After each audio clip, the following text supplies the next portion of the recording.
పెద్దపల్లి జిల్లా ధర్మారం మండలం నందిమేడారంలోని ప్రభుత్వ బాలుర గురుకుల పాఠశాలలో విద్యార్థి అదృశ్యం కలకలం రేపింది. వసతి గృహంలో ఉంటున్న మెగా వర్షిత్ అనే ఇంటర్ విద్యార్థి అదృశ్యం అవడంతో అటు ఉపాధ్యాయులు ఇటు తల్లిదండ్రులు ఒక్కసారిగా షాక్కి గురయ్యారు. విద్యార్థి మిస్సింగ్ కేసులో పోలీసులు సైతం హైరాణ చెందారు. ఇంతమందిని అతలాకుతలం చేసిన ఆ వర్షిత్ ఏమయ్యాడు, ఎటు వెళ్లాడు? Let's watch. పెద్దపల్లి జిల్లా ధర్మారం మండలం నందిమేడారం గురుకుల పాఠశాలలో మెగా వర్షిత్ అనే విద్యార్థి ఇంటర్ విద్యను అభ్యసిస్తున్నాడు. ఏం జరిగిందో ఏమో తెలియదు కానీ వర్షిత్ ఆదివారం ఉదయం తెల్లవారుజామున తన బ్యాగ్ సర్దుకొని పాఠశాల నుండి పారిపోయాడు. సమయం గడిచింది. మార్నింగ్ హవర్స్లో అటెండెన్స్ తీసుకోవడానికి వచ్చిన పీఈటీ టీచర్ వర్షిత్ లేడనే విషయాన్ని గుర్తించి ప్రిన్సిపాల్కు సమాచారం ఇచ్చాడు. విషయం కాస్త వర్షిత్ తల్లిదండ్రులకు చేరింది. అటు తల్లిదండ్రులు ఇటు ఉపాధ్యాయులు ఎంత వెతికినా ఆచూకీ లభించలేదు. చివరకు పోలీసుల ఎంట్రీ కూడా అయింది. సీసీ కెమెరాల దృశ్యాలు పరిశీలించిన పోలీసులు గాలింపు చర్యలు చేపట్టారు.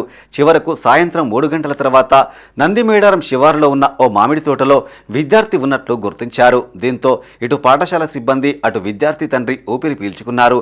వర్షిత్ను బైక్పై తిరిగి హాస్టల్కు తీసుకువచ్చి తండ్రికి అప్పజెప్పారు.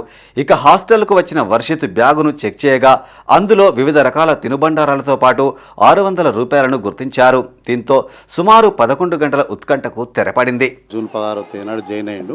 ఇవాళ పొద్దున ఎర్లీ మార్నింగ్ 4:20 నిమిషాలకు గేటు ద్వారా అది వైర్లు దాటి బయటకు వెళ్ళడం జరిగింది.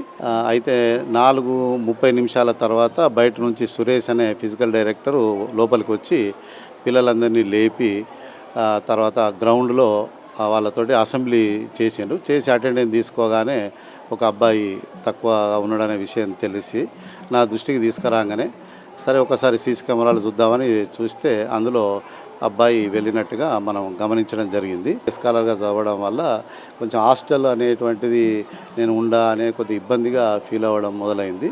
ఆ తల్లిదండ్రులకు చెప్తూనే ఉన్నాడు కానీ వాళ్ళేమో ఈ కాలేజీ మంచి కాలేజీ 100% రిజల్ట్ ఉన్నది నువ్వు ఉండు అని వాళ్ళు ఉంచడం. అయితే వాళ్ళ మమ్మీ చనిపోయింది, సంవత్సరికం ఏదో ఉన్నదట. ఈ ఆదివారం వచ్చి తీసుకెళ్తామని కూడా వాళ్ళు చెప్పడం జరిగింది. కూడా ఈ అబ్బాయి ఏదో హాస్టల్లో ఉంచితే కూడా అప్పుడు కూడా గిట్లనే పారిపోయినట్టు తెలిసింది. ఏ సబ్జెక్ట్ ఉంటే ఆ సబ్జెక్టు మనం ఇప్పుడు మనకు పిల్లాడు డాక్టర్ కావాలని ఉంటుంది. మనం బలవంతంగా బైపీసీ తీసుకోమని మనం ఫోర్స్ చేయొద్దు. పిల్లలు కూడా నేను హాస్టల్లో ఉండను, నేను మంచిగా ఇంటికాడ డే స్కాలర్ చదువుకుంటా అంటే మనం ఆ అవకాశాన్ని మనం కల్పించాలి యాజ్ ఏ పేరెంట్గా. వాళ్ళతోటేమో నేను అని అది అంటున్నప్పుడు మరి మనకొక అబ్బాయి కూడా నా దృష్టికి వచ్చి సార్ ఇట్లా పరిస్థితి ఉన్నదంటే నేను కూడా వాళ్ళకి ఇన్ఫర్మేషన్ ఇచ్చి పంపించేవాడిని. మనకు కూడా ఐడియా లేదు.